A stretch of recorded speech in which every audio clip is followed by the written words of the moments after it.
दहेज। फूलों से सजे कमरे में अनु को बैठाकर सब चले गए। 20 मिनट बाद ही मानस आ गया।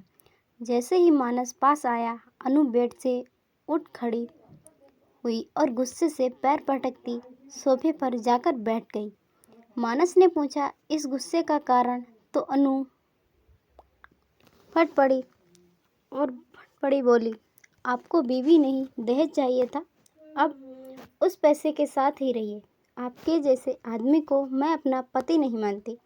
और गुस्से में वो सोफे पर ही सो गई। उसका गुस्सा देख मानस ने कुछ बोलना ठीक नहीं समझा।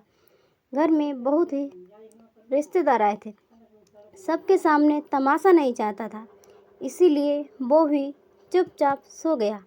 अगला दिन रस्मों और मेहमानों की विदाई में बीत गया। अनु सबसे हंसकर बात करती, बस मानस को देखते ही चिढ़ जाती।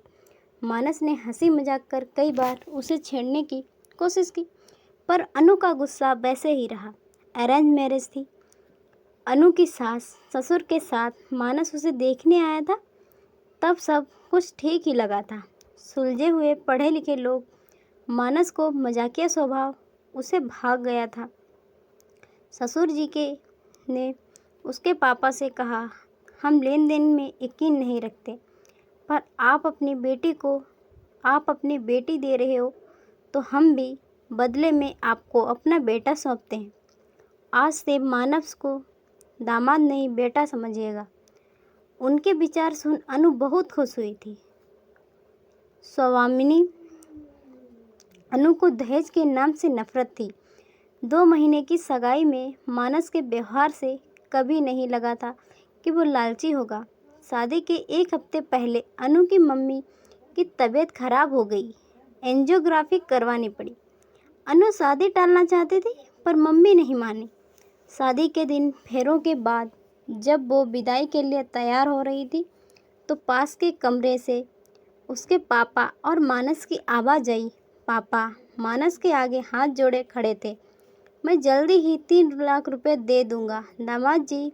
मानस ने उनके हाथ पकड़े लिए और कहा, ये सब बातें हम बाद में करेंगे पापा, अब विदाई की तैयारी करें और अनु को इस बारे में कुछ ना बताएं। अनु ने बस इतना ही सुना और वहाँ से चल दी। उसे मानस पर बहुत गुस्सा आया।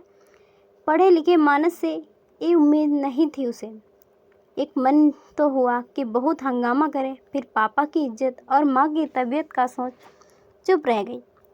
पर उसने सोच लिया था कि वो मानस को सबक सिखा कर रहेगी। वो ससुराल तो आ गई, पर मानस को पति नहीं माना। रात को फिर मानस ने पूछा, आखिर क्या है, क्यों मुझसे इतना गुस्सा? शादी से पहले तो ऐसा कुछ नहीं था। कोई गलती हुई तो बोलो, मैं सुधार लूँगा। अनु बोली, बात तो ऐसे कर रहे हो जैसे कुछ पता ही ना हो। गलती तो मुझसे हुई जो तुम्हारी असलियत नहीं समझ पाई। मानस ने बहुत समझाया, पर वो सुनने को तैयार ही नहीं। अगली सुबह उसका भाई लेने आया और वो पग फेरे के लिए मायके आ गई। घर आकर सबसे मिलकर बहुत रोई, पर पापा को देखते ही उसका गुस्सा पड़ा। पापा, आप तो जानते थे ना आपकी बेटी कितनी स्वाभिमानी है, फिर क्यों आपने मेरी शादी दहेज के लालची मानस से करवा दी? एक बार मुझे बता तो देते कि उसने आपसे 3 लाख रुपए मांगे हैं। अनु की बात सुन सब अवाक रह गए। उसके पापा ने कहा कि ऐसा कुछ नहीं हुआ, मानस ने तो कुछ नहीं मांगा। अनु बोली, मैंने विदाई के वक्त आप दोनों की बातें सुनी थी, मुझे सब पता चल गया। तब अनु के पापा ने बताया, बेटी तेरी शादी की तैयारी में काफ़ी पैसा खर्च हो गया था। ऐसे में तेरी माँ के इलाज के लिए 3 लाख कैश चाहिए। मैं लोन लेने की सोच रहा था।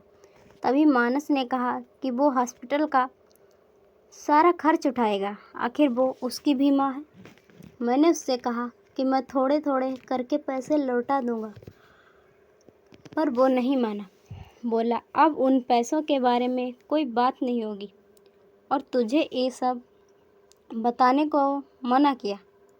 वो नहीं चाहता कि तेरे मन पर किसी तरह का बोझ हो। ये सुनकर अनु रो पड़ी। 2 दिन वो मानस को दहेज के लिए भला बुरा कहती रही, पर मानस सब कुछ सहन करता रहा।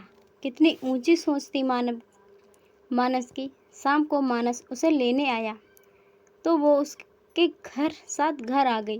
रात को मानस रूम में आया तो अनु बेड पर ही बैठी रही। मानस बोला, आज सोफे पर नहीं सोना क्या? अनु बोली, नहीं।